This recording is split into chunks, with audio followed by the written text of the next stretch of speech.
তো আল্লাহ বলেন, ইন্নাকা কাদিহুন ইলা রাব্বিকা কাদহান ফামুলাকি।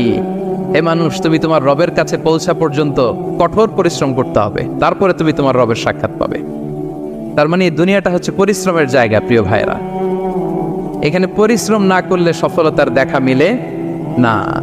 বাঁচতে হলে, সারভাইভ করতে হলে, টিকে থাকতে হলে আপনাকে পরিশ্রম করতে হবে। এই পৃথিবীতে কেউ কাউকে জায়গা করে দেয় না, এখানে জায়গা করে নিতে হয়। ঠিক কিনা বলেন?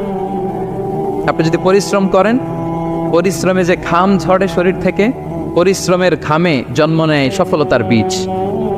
আপনি যখন হাড় ভাঙ্গা পরিশ্রম করবেন, এই পরিশ্রমে যে লোনা পানি বেরোবে, যে ঘাম বেরোবে, এই ঘামেই জন্ম নেয় সফলতার বীজ। এবং সফলতার কোনো শর্টকাট হয় না প্রিয় ভাইরা।